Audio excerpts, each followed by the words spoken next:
Around Dodge City and in the territory on West, there's just one way to handle the killers and the spoilers, and that's with a U.S. Marshal and the smell of Gunsmoke.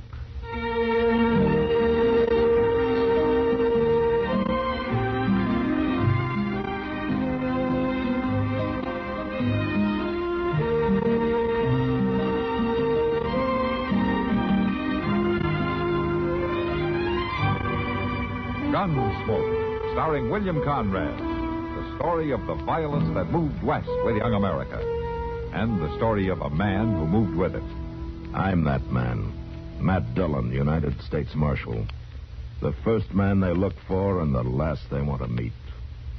It's a chancy job, and it makes a man watchful.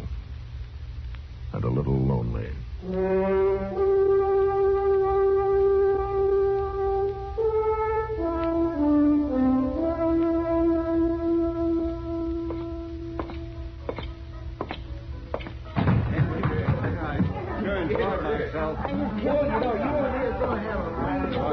Hello, Kitty. Oh, hello, Matt. Matt, this is Frank Wilkins. Emmett Wilkins' son. How are you, Frank? I've known your pa for a long time. Glad to meet you, Marshal. Frank's come back here to live, Matt. Yeah, it's fine. I know your pa will be pleased. Oh, yes, sir. I can sing louder and fight harder and tell more lies than any man in this territory. Who's that? I heard him say his name's Bull Hogan, Marshal. Yeah, it seems he's a buffalo hunter. He just sold a load of hides and can't wait to get rid of his money. It looks like his friend there's kind of anxious to help him. Yeah. I got $50. It says Bull is right. Hey, bartender, I told you I want a bottle of the best. This stuff ain't got the strength of pop. Now, you fetch me a drink that'll scratch going down and thump when it hits bottom. Now, hop to it. Bartender, when Bull says hop, you hop. Yeah. Hey, you! You put that gun back in your holster and you leave it there. Who are you? I'm the marshal here. Yeah? Bull, look what's spoiling our party. Oh, we don't mean no harm, Marshal. Have a drink. You're going to pay for this damage, understand? Well, sure I am. I've been out in the prairie 6 months, Marshal. I aim to have some fun tonight, that's all. All right, go ahead. But leave a little of the town standing for the people who live here, will you? Well, it's going to cramp my style some, but I'll try. Okay, you do that. Hey, Bull. The marshal's gone. Let's find us a couple of girls, huh? No, not yet, Darwin. I'm going to listen to the music. Hey. What? That's a real looker over there at that table, Bull. Well, go get her. I sure will. I'm enjoying myself. I really was. Howdy. We're busy, mister. Well, this chair ain't. Now, look here. What's your name? Frank Wilkins. Oh, you go on back to your friend. Not you, mister. You, little lady. You know, you're pretty. Beat it. You heard her. Mister, my friend Bull wants to talk to this little honeypot here. Why'd he send a sidewinder like you? That blowhard can talk for himself. Blowhard? Hey, Bull, come here. Yeah, Darwin. Yeah, what do you want? This fella called you a blowhard. Is that right? Did you call me that? Yeah, I called you. What are you? Oh, now, don't go for that gun. It's just a friendly fight. I ain't mad at you. We got a difference of opinion, is all. Hit him again, Bull. Why, sure, but not here. Like the marshal said, no need to bust up the place. We'll go outside. Unless you're yellow. Frank, It's don't... all right, Miss Kitty. You wait here. Come on, everybody. Me and this fellow's gonna kick up some dust, and the loser buys the drink. Come on. Oh, now. Come on. Over here, Bull. Yeah. All right, now stand back there and give him some room. Yeah, oh, no. Yeah. You ready, mister? Yeah, I'm ready.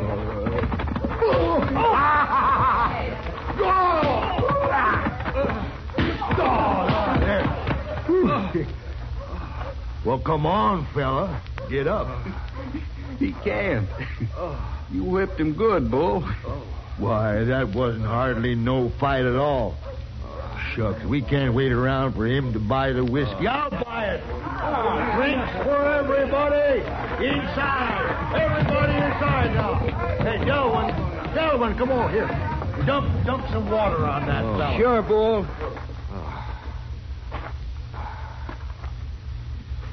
I'll take care of him. Real good care of him. Call me a sidewinder, huh?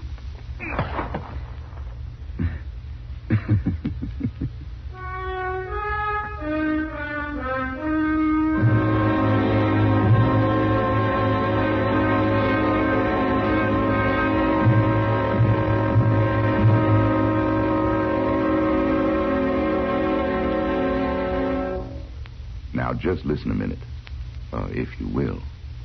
I've got a little story to tell you. Well, it's not so little. It's sort of a tall tale. It's about a Navy hero. Alfred Bullrod Stormalong was his name. Oh, he was a legend, he was. Where he was born doesn't matter, but he was first heard of in Boston Harbor. That was when he signed on as a member of the crew of a ship called the Lady of the Sea. Now, old Stormalong stood 30 feet tall and had muscles in his arms big as powder kegs. And when the good captain got a look at him, he said to the rest of the crew, "Here's an able-bodied seaman for you." Then he entered Alfred Bullrod's name in the log as Stormalong, A.B. Somebody realized that the A.B. could also stand for able-bodied, and they sort of picked it up. And for a long time, seamen would put that A.B. after their own names, meaning able-bodied seamen. Yes, sir. Well, old Stormalong was a great sailor, he was. And it wasn't many a year before he captained his own ship. The courser it was, one of the biggest afloat. Why, it was so long from stem to stern, it took a man on horseback 24 hours to make the trip. The mast was hinged so as to let the sun and the moon get by. Took a man a week to climb the riggings. Yes, sir. The courser was a big one. And Stormalong's skill as a sailing man became known throughout the 7 seas. One of his greatest feats was taking the courser through the English Channel. Seems the channel was only about 2 inches wider than his ship at high tide. But old Stormalong was up to the problem. You bet he was. He bought all the soap in Holland, and he and his men greased down the sides of the courser. Well, sir, it slipped through that old channel as slick as a whistle. Didn't damage it one bit. But so much of that soap rubbed off onto the English coast that to this day, the cliffs of Dover are white. Of course, you believe me, don't you? Say, isn't it nice being citizens of a country where you can laugh and talk about things free as a breeze, and write and read and worship too? Yes, sir. Maybe you don't think about it much, but you should.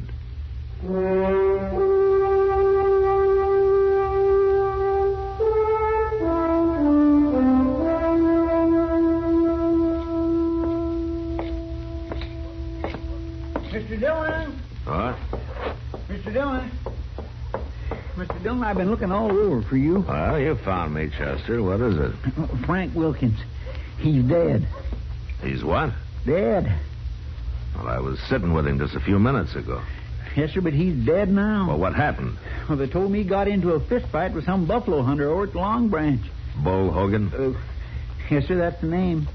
He went outside, and that man plain beat Frank to death with his fist. Wait a minute, Chester. Do you mean that all those people at the Long Branch stood and watched it and nobody stopped it? Well, it don't make sense, but they must have saw it. You know how they are when there's a fight.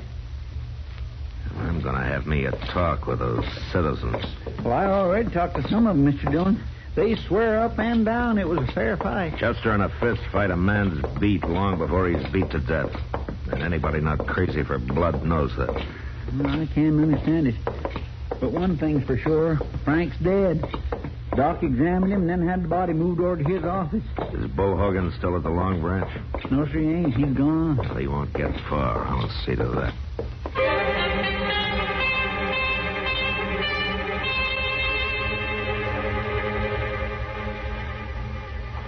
Delwyn? That you? Yeah, it's me, Bull.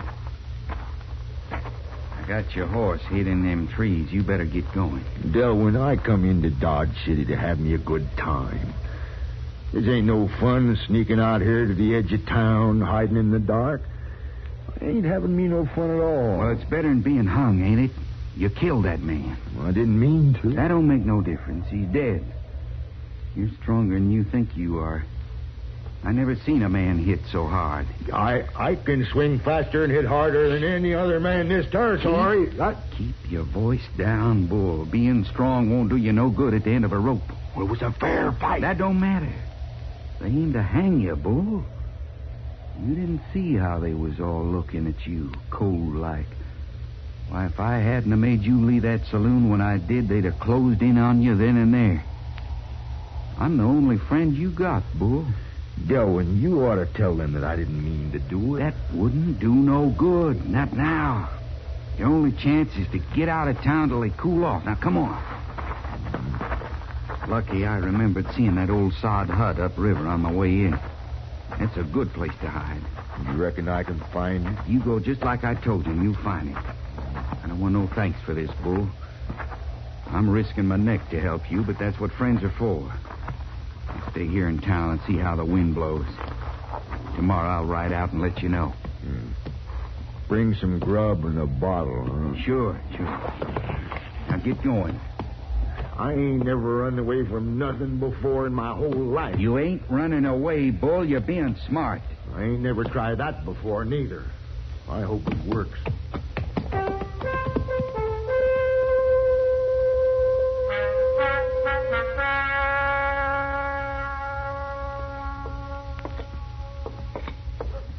Chester, I've talked to every man who saw that fight, and they all agree it was no match. But while it lasted, it was fought fair. I guess I gotta take their word for it. Yes, sir, you sure do. They were all surprised that Frank died from it, though. Well, my, I'd be surprised if he hadn't. Getting knocked down that hard. Yeah, cracking his skull on something when he fell. There's only one thing, Mr. Dillon.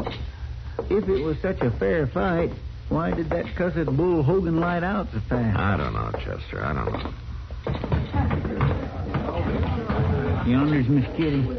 Yeah. Matt, did you find Bull Hogan? He left town, Kitty. I'm gonna trail him in the morning. Oh, Mr. Wilkins stopped in to see me. Well, he don't blame you none for what happened, Miss Kitty. Oh, no, Chester. He was just real broken up about his son. Matt, did you know he's offered $1,000 reward for Bull Hogan? Yeah. I wish he hadn't. Well, it's easy to see how he feels. Matt, that Delwyn Casper's here. Yeah. Hey, Casper. First, I want you to tell me where Bull Hogan is. And then I want you to get out of Dodge and don't come back. I don't know where he is, Marshal. How would I know? You were bragging about being his friend. Me? I never laid eyes on Bull Hogan till tonight. I ain't no friend of his. You left here together, didn't you? But we went separate ways. Bull hightailed it right on out of town. Me, I just stepped out for a while because the climate here didn't seem healthy. It hasn't changed. Now, look, Marshal, I didn't do nothing tonight except go along with the crowd for a little fun. You got no cause to ride me. You started that fight, Casper. Well, I didn't finish it. Bull Hogan done that. There ought to be some way to prove I'm no friend of his. Tell me where he went. If I knew, I would. I sure would. I hear the father of that poor fella Bull killed has put up $1,000 reward for him. Is it true? Yeah, it's true. Marshal, could I clear myself if I helped you trail Bull? You're going to be busy traveling, remember? Now, you get out of here, and if I see you again tonight, I'll lock you up. You'll be out of town at daybreak. You're a hard man, Marshal. You ain't fair. I said get up. Well, you got rid of him, Matt. Yeah, it was a pleasure, Kitty. Casper just ain't no good at all. I sure would hate to be laying helpless somewhere and have him find me. Well, that's a good way to put it, Chester.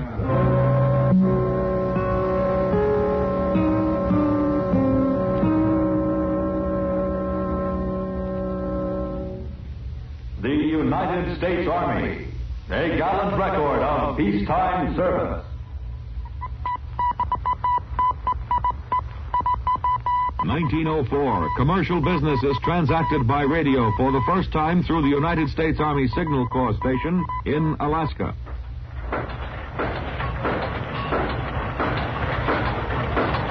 American industrial might is based on the technique of mass production, which began with the manufacture of rifles by the United States Army in the 1820s.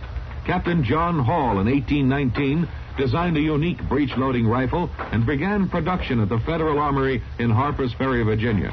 Captain Hall then designed and built machinery to mass-produce the rifle with all parts interchangeable, a revolutionary advance in manufacturing technology. The United States Army, a gallant record of peacetime service.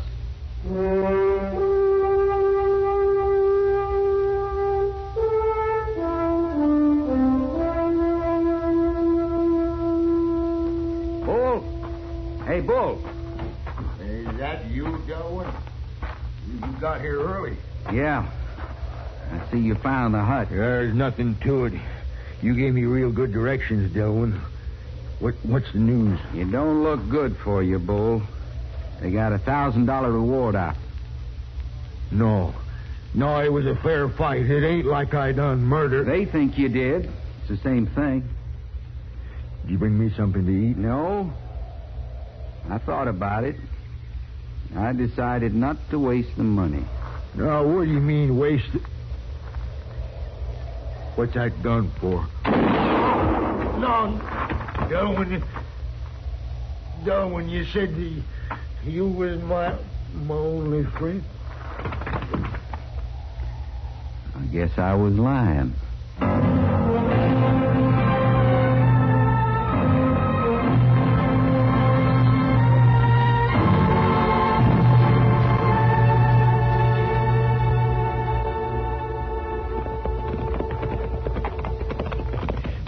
I swear I just don't understand you today. First off, you run that Dillon Casper out of town, then we meet him out here heading back to Dodge, and you tell him it's all right. Well, he says he got Bull Hogan. He claims the reward. Yeah, and you just look at him and nod, just say that money's all his right now. You think he really got Bull Hogan? There's no doubt about it. All we gotta do now is get him. Casper killed Frank, Chester. What? He probably clubbed him with a pistol. You know, it's something you said to me that started me thinking in that direction. Me? Yeah, you said that you'd sure hate to be helpless and have Casper find you. I'm sure now that that's what happened to Frank. The problem is to prove it. There's that sod hut he talked about. Yeah.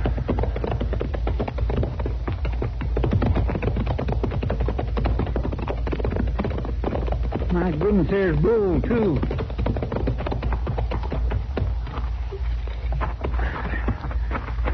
Bull Hogan, new shirt and all. He's wearing a gun. He wasn't shot in the back. No, but he might as well have been for all the chance he had. Well, I'll ride on over to Sykes' place and borrow his shovel. No, Chester, borrow a wagon instead. We're going to take him back to Dodge.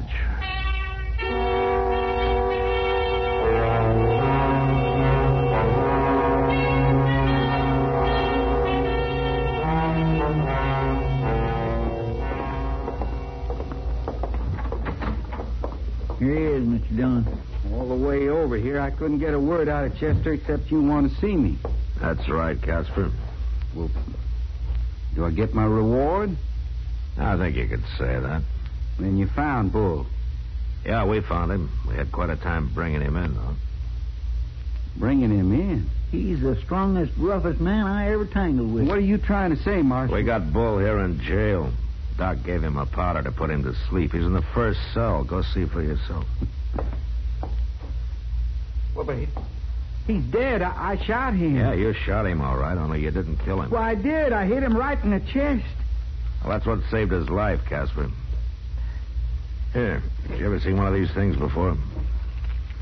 Yeah, it's one of them Indian charm bags, ain't it? That's right. A leather pouch full of pebbles and sand and bones. Bull's a lonely, superstitious man. He was wearing this around his neck. And that's what stopped your bullet, Casper. See?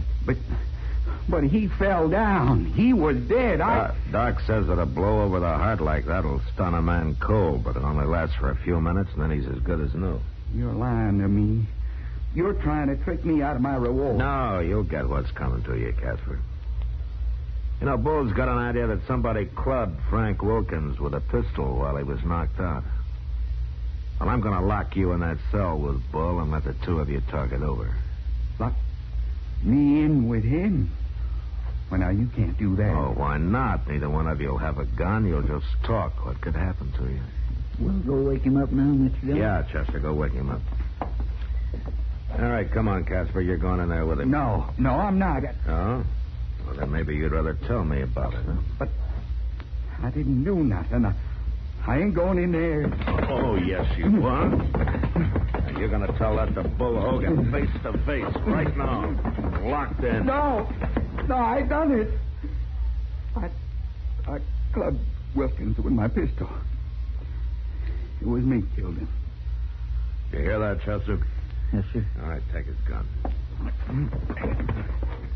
I got it. I'll lock him up, Chester. Then we'll bury Bull. Bury him? Then he is dead. Yeah, he's dead. And you're going to be right behind him, Casper. I hope he's waiting for you.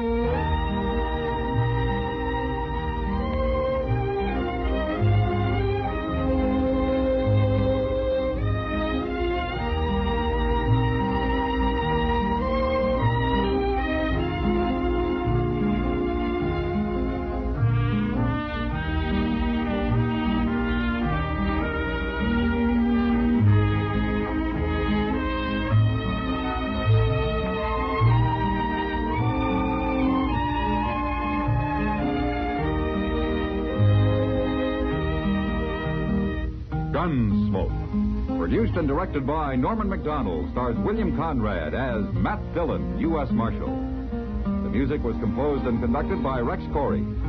Sound patterns were composed by Ray Kemper and Bill James. Featured in the cast were Parley Baer as Chester, Howard McNear as Doc, and Georgia Ellis as Kitty. George Walsh speaking. Join us again next week for another story of the western frontier of America in the 1870s on Gunsmoke. See me. That's right, Casper. Well, do I get my reward? I think...